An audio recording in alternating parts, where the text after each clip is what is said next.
श्री गणेशाय नमः। श्री हरि। संक्षिप्त स्कंद पुराण काशी खंड पूर्वार्ध। ईशान के द्वारा ज्ञानोद ज्ञान वापी तीर्थ का प्राकट्य, ज्ञान व्यापी वापी की महिमा के प्रसंग में सुशीला कलावती की कथा, काशी के विविध तीर्थों का वर्णन।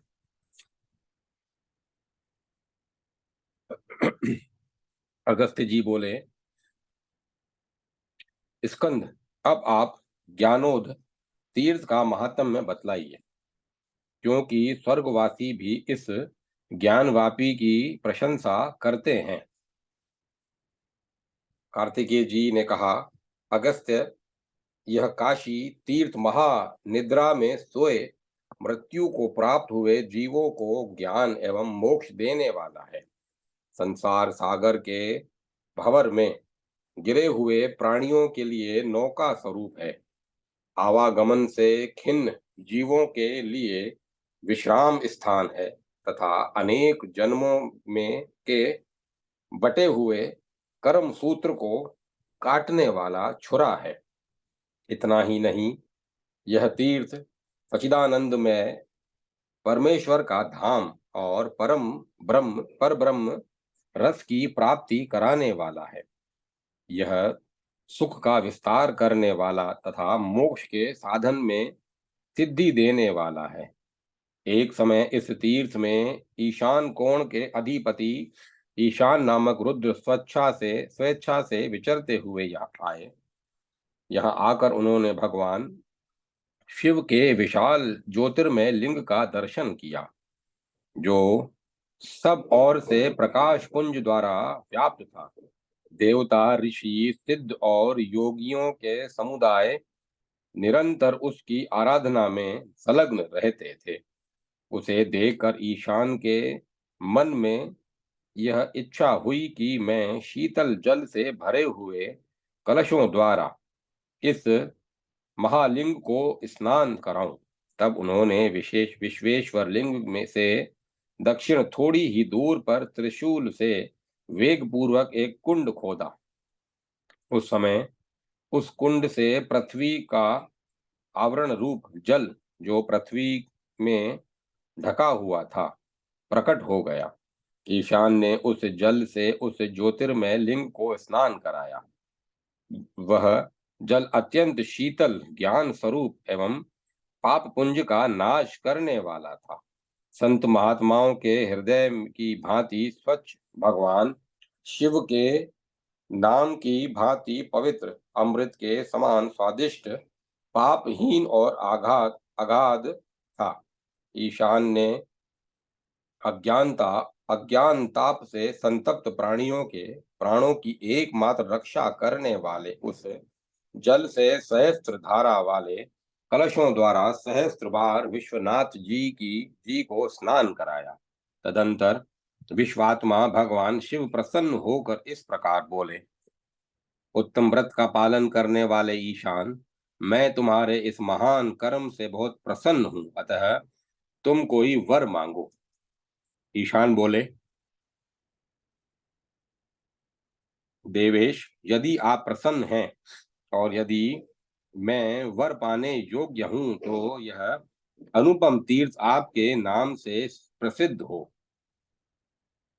विश्वनाथ जी बोले, त्रिलोकी में जितने तीर्थ हैं, उन सब से यह शिव तीर्थ परम श्रेष्ठ होगा। शिव ज्ञान को कहते हैं।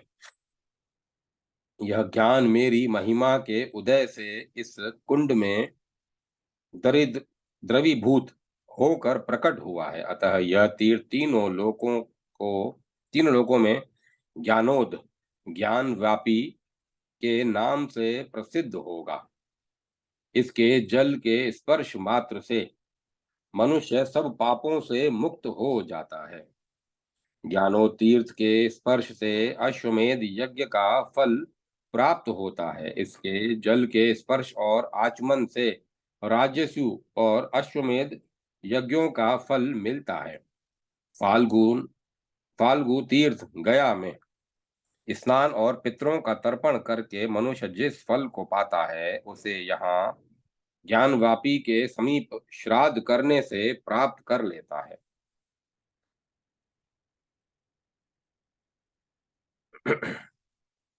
जिस दिन गुरुवार, पुष्य नक्षत्र, कृष्ण पक्ष की अष्टमी और व्यतिपात का योग हो, उस समय यहाँ श्राद्ध करने से गया की अपेक्षा कोटि गुना अधिक फल होता है।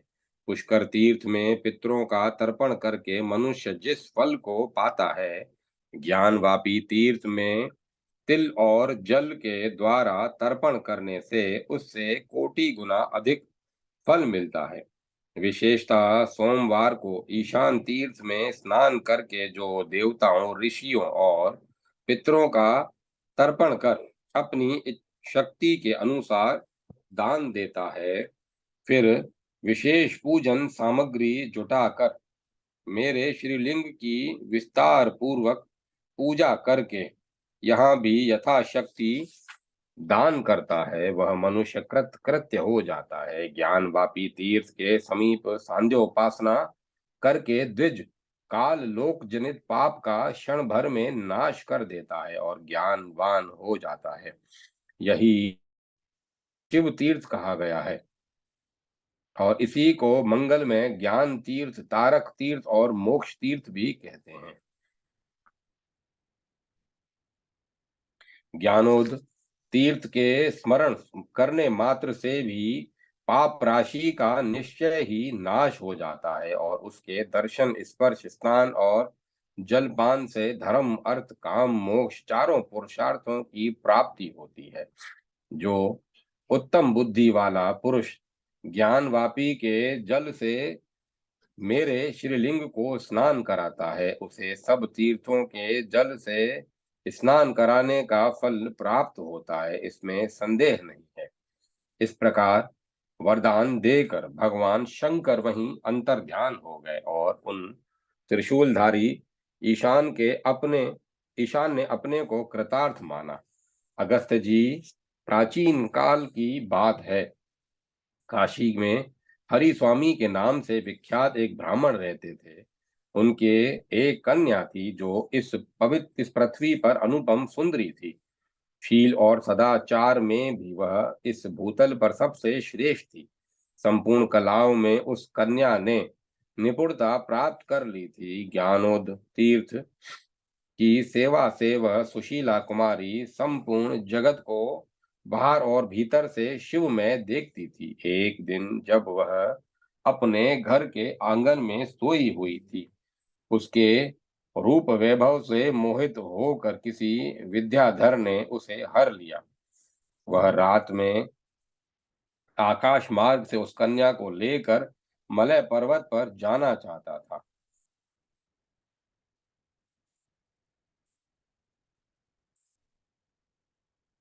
इतने में ही भयानक आकार वाला विंदुमाली राक्षस वहां आ गया और इस प्रकार बोला, विद्याधर कुमार, अब तू मेरी दृष्टि के समक्ष आ गया।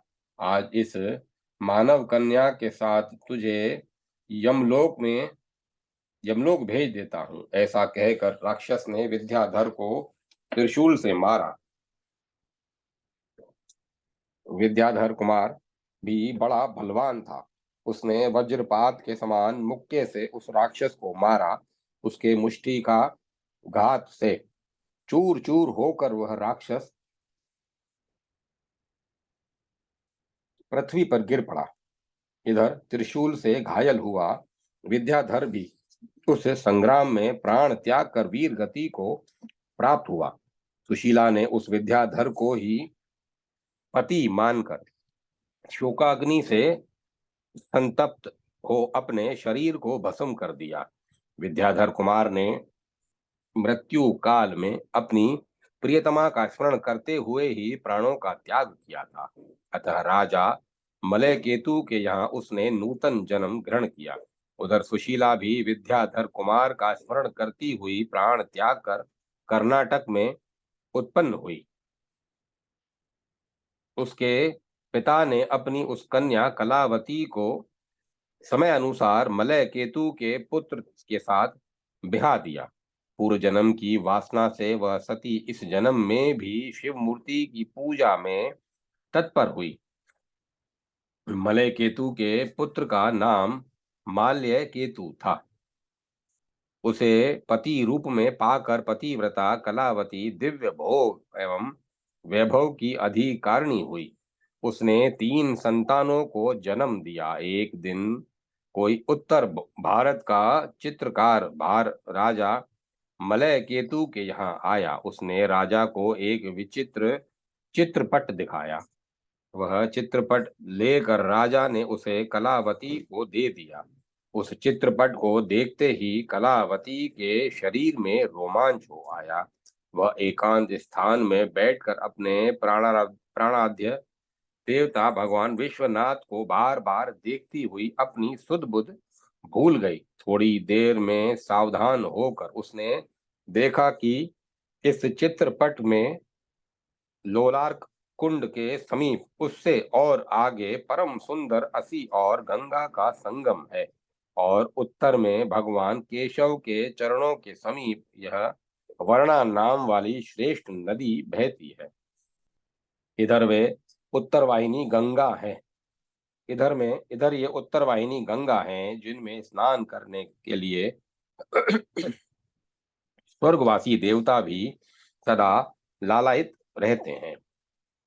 यह परम शोभायमान मणिकर्णिका तीर्थ है जो साधु पुरुषों के मोक्ष का साधन है। जहाँ मृत्यु होना मंगल माना गया है, जहाँ जीना सफल होता है और जहाँ स्वर्ग तिनके के समान समझा जाता है, वहीं यह श्री मणिकर्णिका तीर्थ है। यहीं वह कुल स्तंभ है और जहाँ भगवान श्री काल भैरव इस तीर्थ में पाप करने वाले प्राणियों को तीव्र यातना का अनुभव कराते हुए दंड देते हैं। यह पवित्र कपाल मोचन तीर्थ है जहाँ भैरव के साथ जहाँ भैरव के हाथ से कपाल गिरा था। यह तीनों ऋणों से छुड़ाने वाला विशुद्धि कारक ऋण मोचन तीर्थ है। यह अद्भुत ओमकारेश्वर का स्थान है जहाँ ओमकार नाम से प्रसिद्ध परब्रह्म परमात्मा नित्य प्रकाशमान है। अ उ म नाद और बिंदु इन 5 स्वरूपों वाले प्रणव रूप परब्रह्म जहाँ सदैव प्रकाशित होते हैं। तो यह परम सुंदर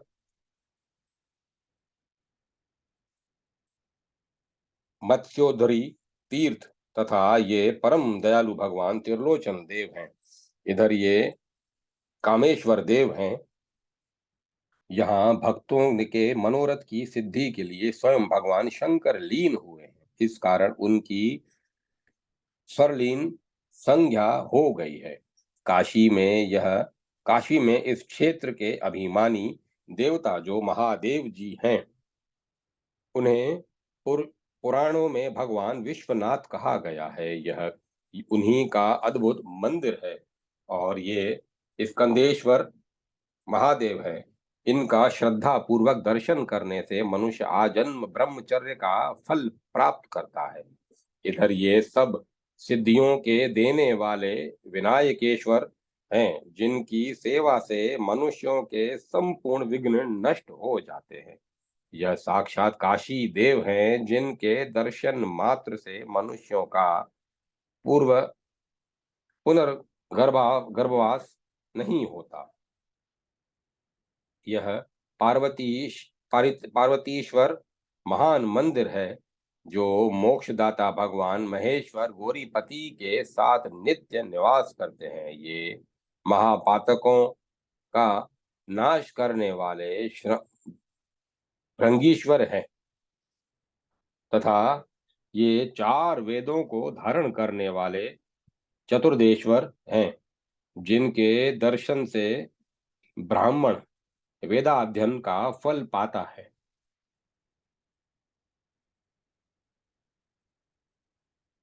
इधर यज्ञों द्वारा स्थापित यज्ञेश्वर नामक शिवलिंग है, जिसकी पूजा से मनुष्य संपूर्ण यज्ञों का महान फल पाता है। यह पुराणेश्वर लिंग है, जिसके दर्शन से मनुष्य 18 विद्याओं का ज्ञाता होता है। यह धर्म शास्त्रेश्वर महादेव है, जिनके दर्शन से धर्म शास्त्रों के अध्ययन का पुण्य प्राप्त होता है। यह सब प्रकार की जड़ता का विनाश करने वाला सारस्वत लिंग है, और इधर यह सप्त तीर्थेश्वर लिंग है, जो सबको तत्काल शुद्धि देने वाला है। यह शैलेश्वर लिंग का परम अद्भुत मंडप है। इधर यह सप्त सागरेश्वर नामक मनोहर लिंग है, जिसके दर्शन से मनुष्य 7 समुद्रों में स्नान करने का फल पाता है। ये भगवान मंत्रेश्वर है, तथा यह त्रिपुरेश्वर शिव के आगे वाला महान कुंड है। इसे पूर्व काल में त्रिपुर वासियों ने खोदा था। यह सहस्त्र बाहु से पूजित बाणेश्वर लिंग है। यह प्रहलाद केशव के सम्मुख पूर्व दिशा में विरोचनेश्वर लिंग है। इधर बलिकेश्वर, बलि केशव, नारद केशव और आदि केशव है। आदि केशव के पूर्व में आदि केशव आदित्य केशव है। तत्पश्चात वे भीष्म केशव हैं। इधर ये दत्तात्रेश्वर हैं। दत्तात्रेश्वर के पूर्व आदि गदाधर हैं। फिर भृगु केशव और ये वामन केशव हैं। ये दोनों नर नारायण हैं। इधर उधर ज्ञान वराह केशव हैं। फिर विराध नारसिंह और गोपी गोविंद हैं। इधर यह लक्ष्मी नरसिंह का रत्नमय प्रासाद है। ये खर्व विनायक हैं, जो मनुष्यों को महासिद्धि देने वाले हैं। फिर शेष माधव हैं, जिनके भक्त प्रलय काल की आग में नहीं चलते। ये शंख माधव हैं, जो शंखासुर को मारकर यहाँ विराजमान हैं। यह सारस्वत स्त्रोत है, जहाँ महानदी गंगा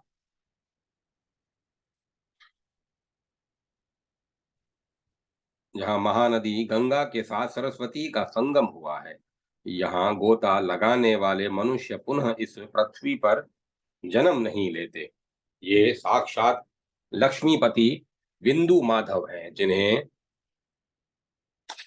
श्रद्धा पूर्वक नमस्कार करने वाला मनुष्य पुनः गर्भगृह में निवास नहीं करता, दरिद्रता को नहीं प्राप्त होता, तथा रोगों से भी पीड़ित नहीं होता। जो नाद बिंदु स्वरूपधारी एकमात्र प्रणव स्वरूप परमात्मा है, जिसे निराकार पर ब्रह्म कहते हैं, वे वहीं ये भगवान बिंदु माधव है। यह पंच ब्रह्मात्मक, पंच नद, पंच गंगा तीर्थ है।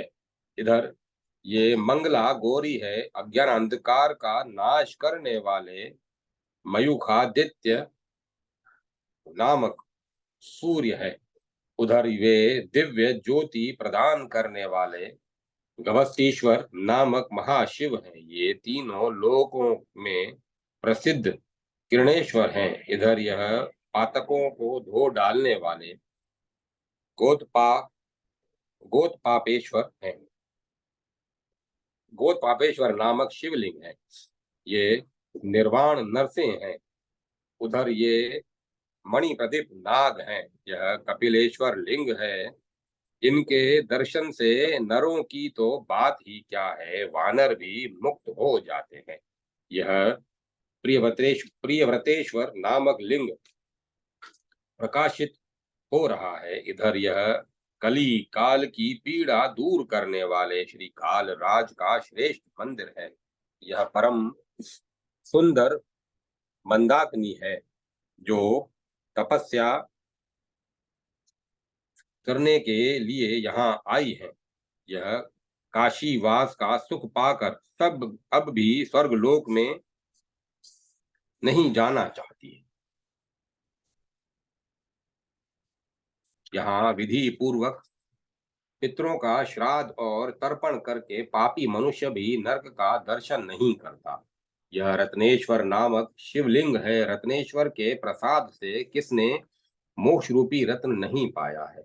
भगवान कृतिवासेश्वर सब लिंगों में प्रधान है। ये भगवती दुर्गा हैं और यह उत्तम पितृलिंग है।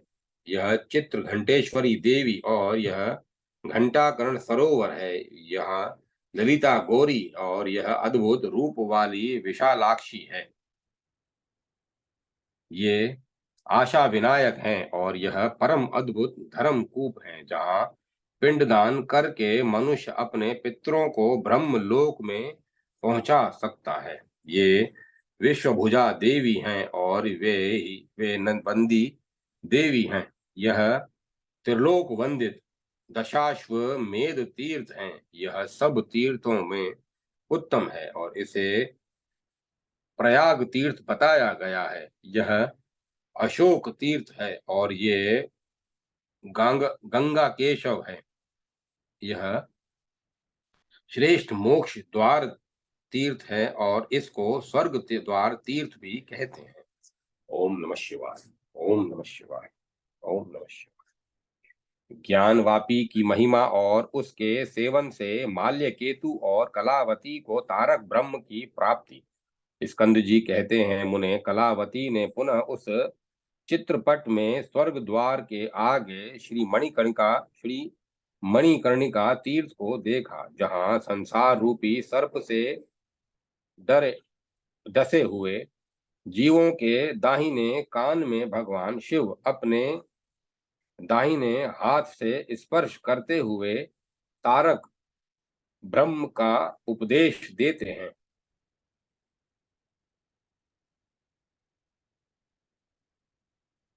बार बार चित्रपट को निहारती हुई उसने भगवान विश्वनाथ के दक्षिण भाग में ज्ञानवापी को देखा।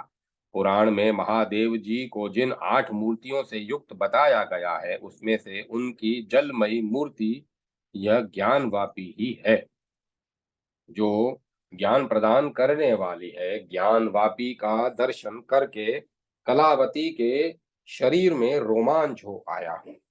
शरीर कुछ कंपित होने लगा और माथे में पसीना आ गया। उसके दोनों नेत्र आनंद के आंसुओं से भर आए। देह जड़वत हो गई।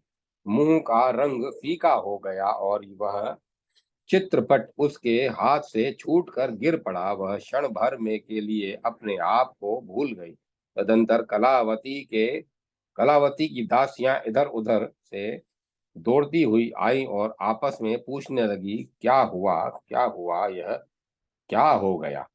फिर वे शांतिदायक उपचारों से धैर्य पूर्वक उसकी सेवा में जुट गई। उसे इस अवस्था में देखकर बुद्धि शरीरणी नाम वाली एक सखी बोली, मैं इसके संताप को शांत करने के लिए एक उत्तम औषधि जानती हूँ। यह इस चित्रपट को देखकर तत्काल विकलता को प्राप्त हुई है, अतः फिर उसी का स्पर्श करने से संताप रहित होगी। बुद्धि शरीरणी बुद्धि शरीरणी के कहने से दासियों ने कलावती के आगे उस चित्रपट को रख कर कहा, रानी जी, इस चित्रपट को देखिए जिसमें आपको आनंद देने वाले कई इष्ट देव विराज रहे हैं। चित्रपट का स्पर्श करते हो प्राप्त होते ही कलावती मूर्छा त्याग कर सहसा उठ बैठी। फिर उसने ज्ञानदायिनी ज्ञानव्यापी को देखा। चित्रपट में अंकित उस ज्ञानवापी का स्पर्श करके ही उसने जन्मांतर का वैसा ही ज्ञान प्राप्त कर लिया जैसा कि पूर्व जन्म में था।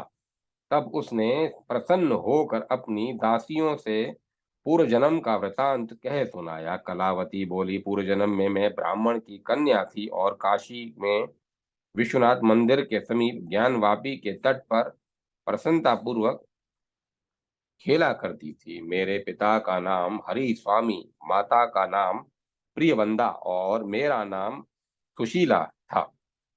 इस समय ज्ञानवापी को देखने से क्षण भर में मुझे यह पूर्व जन्म का ज्ञान हो आया है। कलावती की यह बात सुनकर बुद्धि शरीरणी तथा वे सब दासियां हर्ष में भर कर बोली, अहो, जिस तीर्थ का ऐसा प्रभाव है उसका दर्शन हमें कैसे प्राप्त हो सकता है।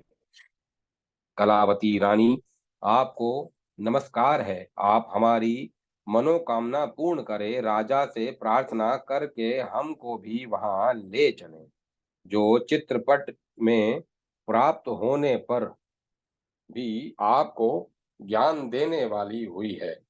वह अवश्य ही नाम से ज्ञानवापी कहलाने योग्य है। कलावती ने उन सब की प्रार्थना स्वीकार करके महाराज से कहा, प्राणनाथ, आप जैसे पति को पाकर मेरे सब मनोरथ पूर्ण हो गए। आर्यपुत्र, अब एक ही मनोरथ शेष है जिसके लिए मैं प्रार्थना करती हूँ। राजा ने कहा, प्रिय, मैं ऐसी कोई वस्तु नहीं देखता जो तुम्हारे लिए देने योग्य न हो। अतः शीघ्र कहो, तुम किससे मांगती हो, किस वस्तु को मांगती हो और कौन मांगने वाला है। हम दोनों का आपस का बर्ताव दो दो भिन्न भिन्न व्यक्तियों की भांति नहीं है। राज्य, कोष, सेना और दुर्ग तथा अन्य भी जितनी वस्तुएं हैं वे सब तुम्हारी हैं, मेरा कुछ भी नहीं है। मैं नाम मात्र के लिए ही इनका स्वामी हूँ। कलावती बोली, नाथ, मुझे शीघ्र काशीपुरी में पहुंचाइए। राजा मलय केतु राजा माल्य केतु ने कहा, प्रिय, यदि तुमने काशी जाने का निश्चय कर लिया तो अब मुझे भी यहाँ रहने की क्या आवश्यकता। अतः हम तुम दोनों को काशी चलना चाहिए। इस प्रकार अपनी प्यारी पत्नी कलावती को आश्वासन देकर राजा माल्यकेतु ने पुरवासियों को बुलाकर सत्कार किया और पुत्र को राज्य सिंहासन पर बैठाकर कुछ रत्न धन साथ ले काशीपुरी को प्रस्थान किया। विश्वनाथ की नगरी का दर्शन करके राजा ने अपने को कृतार्थ माना और संसार सागर से पार गया हुआ समझा। पहले जन्म की वासना से रानी कलावती ने उस पुरी की समस्त गलियों और मार्गों की स्वयं पहचान की।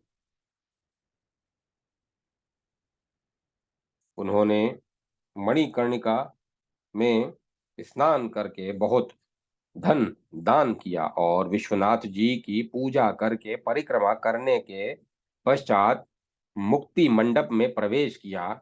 वहां धर्म कथा सुनकर धन दान किया। फिर राजा ने सायंकाल की महापूजा की और रात में जागरण किया।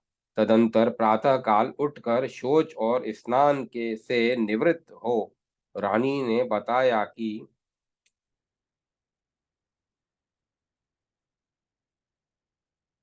स्नान से निवृत्त हो रानी के बताए हुए मार्ग से वे ज्ञानवापी पर गए। वहां हर्ष से भरे हुए राजा ने कलावती के साथ स्नान किया और श्रद्धा पूर्वक पिंड दान देकर पितरों को तृप्त किया। वहां सुपात्र ब्राह्मणों को स्वर्ण और रजत दान किए। फिर दीनों, अंधों, दरिद्रों और अनाथों को धन से संतुष्ट करके नरेश ने आरण की तथा रत्नमयी सीढ़ियां लगाकर ज्ञानवापी का संस्कार कराया।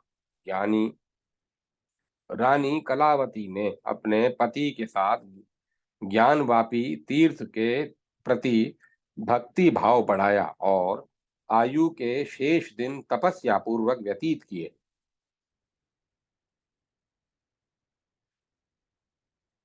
एक दिन प्रातःकाल वे दोनों दंपति ज्ञानवापी में स्नान करके बैठे हुए थे।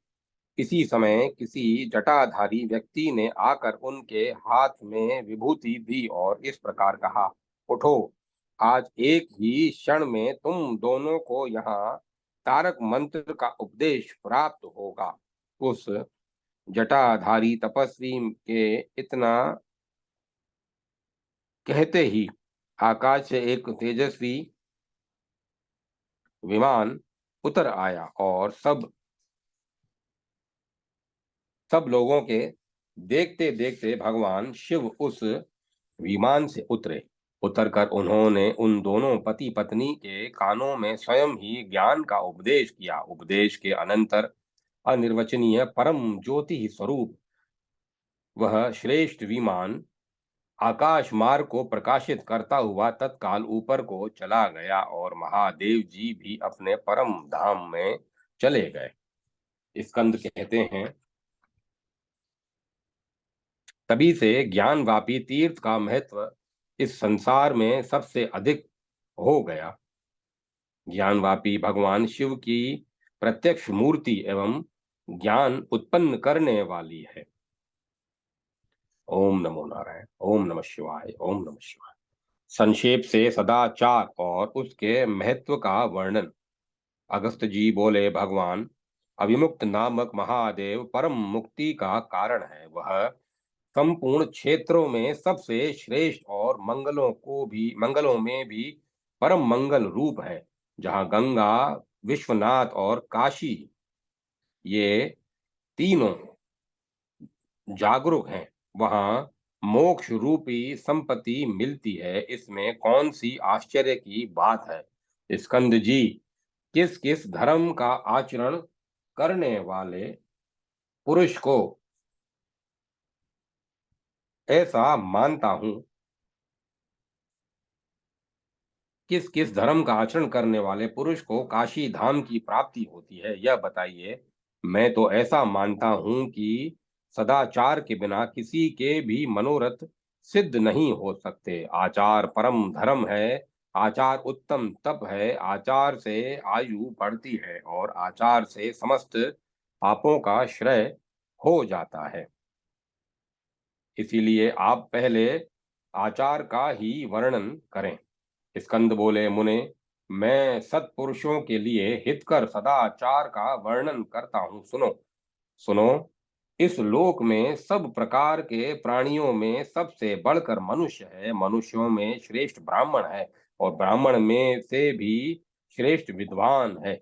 विद्वानों में भी वे सबसे श्रेष्ठ हैं जिनकी बुद्धि परम पवित्र और वश में की हुई है।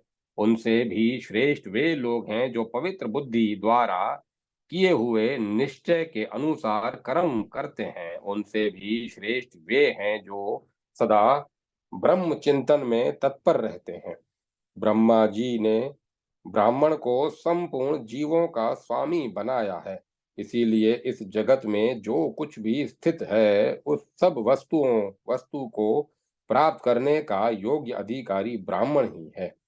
उनमें भी जो सदाचारी हैं वही सब कर्मों के योग्य हैं। आचार भ्रष्ट नहीं। इसीलिए ब्राह्मण को सदा आचारवान होना चाहिए। मुने, राग द्वेष से रहित विद्वान ब्राह्मण जिस आचार का पालन करते हैं उसी को ज्ञानी पुरुष धर्म मूलक सदाचार मानते हैं। जो उत्तम लक्षणों से हीन होने पर भी उत्तम आचरण के पालन में तत्पर, श्रद्धालु और दूसरों के दोष न देखने वाला है, वह मनुष्य 100 वर्षों तक जीवित रहता है। अपने अपने वर्णाश्रमोचित कर्मों के विषय में श्रुतियों और स्मृतियों द्वारा जो धर्म मूलक सदाचार बतलाया गया है उसका आलस्य छोड़कर पालन करना चाहिए। दुराचारी पुरुष इस संसार में निंदनीय होता है। उसे नाना प्रकार के रोग सताते हैं और वह सदा अत्यंत दुख का भागी और अल्पायु होता है। जिस कर्म को करते समय अंतरात्मा प्रसन्न होता हो, जिसमें भय, आशंका और लज्जा आदि का अनुभव न होता हो, उसी कर्म को करना चाहिए, उससे विपरीत कर्म को नहीं। सत्य, क्षमा, आर्जव, सरलता एवं कोमलता, ध्यान, क्रूरता का अभाव, अहिंसा, दम, मन और इंद्रियों का संयम, प्रसन्नता, मधुरता और मृदुता, ये 10 प्रकार के यम बताए गए हैं।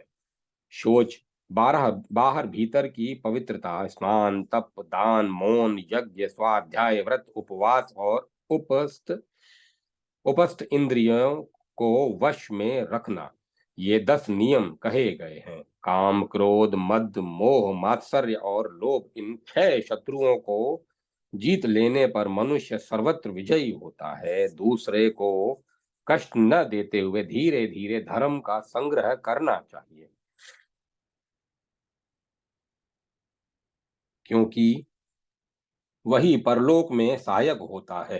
परलोक में केवल धर्म ही सहायक होता है। पिता, माता, पुत्र, भाई, पत्नी, बंधु बांधव और घर का साज समान, ये सब वहां सहायता नहीं करते। जीव अकेला जन्म लेता और अकेला ही मरता है। पुण्य और पाप का भोग भी वह अकेला ही करता है। मृत्यु को प्राप्त हुए शरीर को लकड़ी और ढेले की भांति पृथ्वी पर फेंक कर भाई बंधु मुंह फेर चल देते हैं। परलोक में जाते हुए जीव के साथ तो केवल उसका धर्म जाता है। अतः पुण्यात्मा पुरुष परलोक में सहायता करने वाले धर्म का संग्रह अवश्य करे। धर्म की सहाय धर्म को सहायक पाकर जीव नरक के दुस्तर अंधकार से भली भांति पार हो जाता है। उत्तम बुद्धि वाला पुरुष सदा श्रेष्ठ पुरुषों के साथ संबंध स्थापित करे और नीच पुरुषों का संग त्याग कर अपने कुल को उन्नति की ओर ले जाए।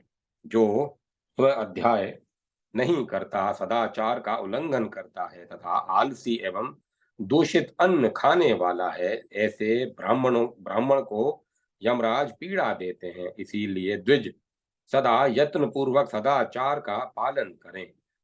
व्यहित और प्रणव के साथ प्रतिदिन किए जाने वाले 16 प्राणायाम एक ही मास में भ्रूण हत्यारे को भी पवित्र कर देते हैं। जैसे सोने, चांदी आदि धातुओं के मल आग में तपाने से जल जाते हैं, उसी प्रकार इंद्रियों द्वारा किए हुए दोष प्राणायाम से नष्ट हो जाते हैं। प्रणव, सातों व्यहुतियां और त्रिपदा गायत्री, ये सब मिलकर एक प्राणायाम मंत्र है।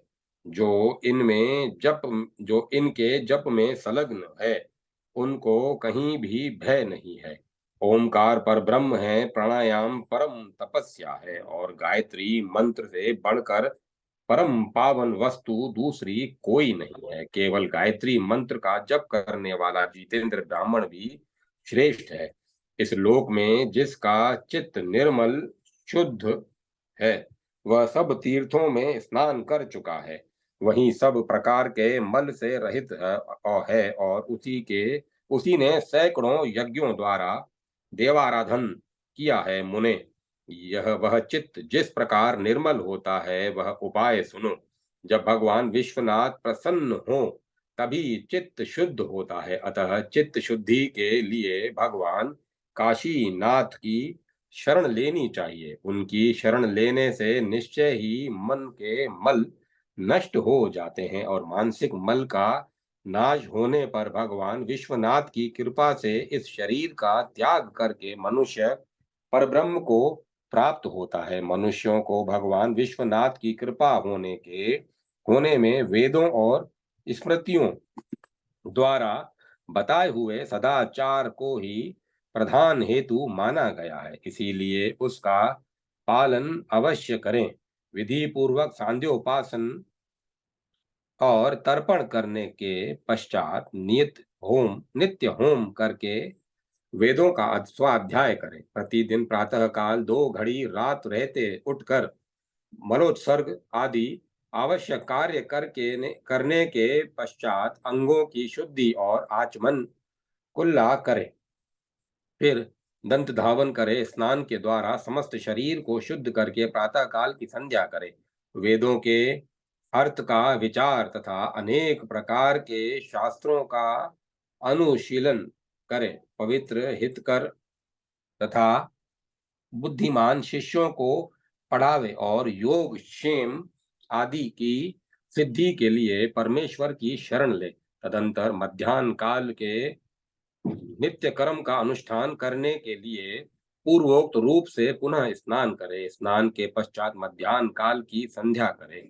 मध्याह्न काल तत्पश्चात चूल्हे की आग को प्रज्वलित करके बलि विश्व देव करे। निष्पाव कोंधा उड़द केराव चना तेल से पकाई हुई वस्तुएं तथा सब प्रकार के नमकीन भोजन विश्व देव में त्याज्य है। अरहर मसूर मटर वरट भोजन से बची हुई वस्तु अथवा बासी अन्न, इन सब को वैश्वदेव कर्म में त्याग देना चाहिए। राही जीविकाहीन विद्यार्थी गुरु का पोषण करने वाला सन्यासी और ब्रह्मचारी, ये 6 धर्म भिक्षुक कहे गए हैं। राही को अतिथि जानना चाहिए और वेदों के पारंगत विद्वान को अनुचान कहते हैं। ये दोनों ब्रह्मलोक प्राप्ति की इच्छा वाले सदग्रस्तों के लिए सदैव सम्मानीय है। सायंकाल की संध्या उपासना एवं गायत्री जप करके घर पर आए हुए अतिथि का मधुर वचन रहने के लिए स्थान आसन और अन्न जल आदि के द्वारा भली भांति सत्कार करें। इस प्रकार रात्रि का प्रथम प्रहर व्यतीत करके शयन करें। रात में अधिक तृप्ति पूर्वक भोजन नहीं करना चाहिए। भूख से कुछ कम ही खाना चाहिए। ओम नमः शिवाय। ओम नमः शिवाय। ओम तत्सत। ओम तत्सत। ओम तत्सत। अब कथा को विराम दिया जाता है।